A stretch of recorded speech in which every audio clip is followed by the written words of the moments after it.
It's an interesting moment for those of us who opposed Fauci and Fauciism, if you like. Not just anyone who opposed Fauci in any way. I mean, in particular, those of us who opposed Fauci from the start and who did so vocally. I'm very happy to welcome others to the club, but there's a special fraternity among those of us who opposed Fauci and his ilk from the very start and who did so vocally because we came under attack. And I think everything that's happened since has backed us up. Fauci departed from the science and he delved into not just politics, but bad politics, centralization and coercion, co-opting public health, and in fact, in many ways, co-opting private health into the public space. So it's very well to now oppose lockdowns, vaccine mandates, mask mandates. I welcome that. But this moment is really for those of us who opposed them from the start and who said so. I've had a couple of friends ask how I was so sure from the very start that Fauci and Fauciism were wrong, and clearly wrong. This is a space where there is lots of gray area, but the fundamental tenets of Fauci, coerced action, lockdowns, centralization of power, I have not treated as gray areas. I've treated them as very bright, as having very bright lines. I think it was quite simple. First, Fauci didn't even speak like a scientist. If you listen to a proper scientist, they qualify the things they say. So they don't say X works, they say X works in this way, in these circumstances, with these limitations. In fact, it can be frustrating listening to a scientist. The very best scientific communicators are able to stick to those rules of bedding everything in science, in evidence, and going no further than the science allows, while being entertaining and, in fact, making the audience feel very smart. My favorite is Professor Ross Tucker, a sports scientist.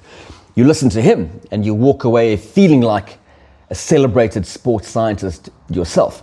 But that's not the minimum standard. The minimum standard we required of Fauci and the like was simply to bed everything in science and go no further than the science. The way Fauci spoke betrayed that. Almost every sentence. He offered no balance. He would say, X is good.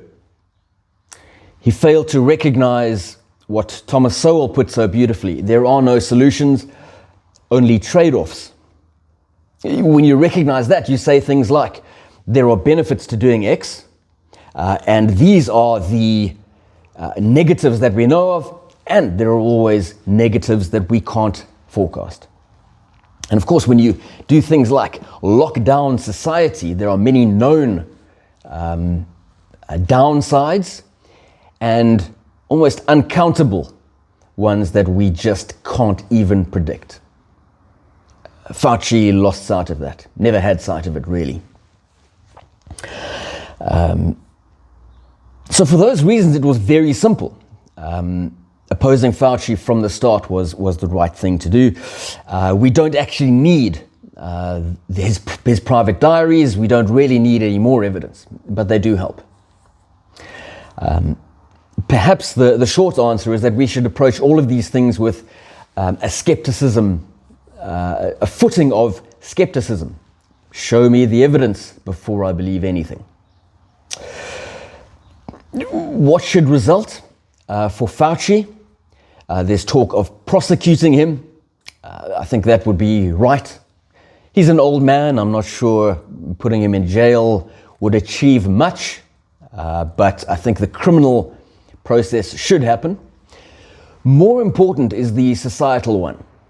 We need a social result, and I think that is to acknowledge that the claims that Fauci and his ilk made were unfounded, that scientists should not be given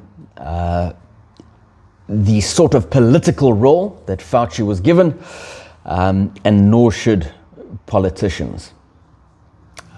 So there needs to be a reckoning, a realization, an acknowledgement, and a sort of a social, societal progress where we acknowledge what happened, so that we're better off next time, so that we don't have centralized lockdowns of society, which achieved little or nothing and caused tremendous harm, even when the science it didn't back them up then or now. It's not especially surprising to me that someone has suggested government-run grocery stores, and it's not that surprising that someone has suggested trying to end homelessness and rough sleeping. What is slightly surprising is that it was actually grown-ups, grown men, who suggested these things to other grown-ups.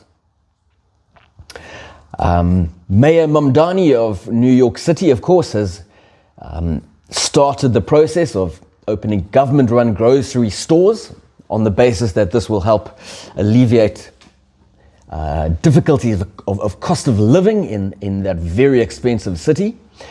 And Andrew Burnham, the British Prime Minister, I refuse to call him Andy, reckons he can end homelessness and rough sleeping. Now, I appreciate that a child might think these are sensible government policies. Really, they're not grey areas. They will both fail. Mamdani's government-run grocery stores will not go any significant way to alleviating the cost of living crisis. They will cause tremendous waste. They cannot compete with the cutthroat grocery business, so all they'll do is suck in public money and use it inefficiently. One or two people will likely get rich in the process. Similarly, in the UK, Burnham has tried to alleviate or try to end homelessness and rough sleeping in Manchester. He failed. He did a little bit of squeezing of the balloon. He moved some resources to offer some relief in some places, but he did not resolve the issue, and that will happen again in his national policy. Both of these will fail. I think all sensible grown-ups know this. It's tragic that there are adults making these claims to other adults as if they are sensible, realistic ways to spend our time. Government-run grocery stores can end cost of living crises the same way as printing money and printing university diplomas can contribute to the economy. And homelessness and rough sleeping are vast and complex social phenomena that government responses are very bad at solving. In both cases, the best thing for it is freedom, for government to get out of the way, for grocery stores to become more efficient, for businesses to thrive, for all manner of civic societies to step in where they want to and can.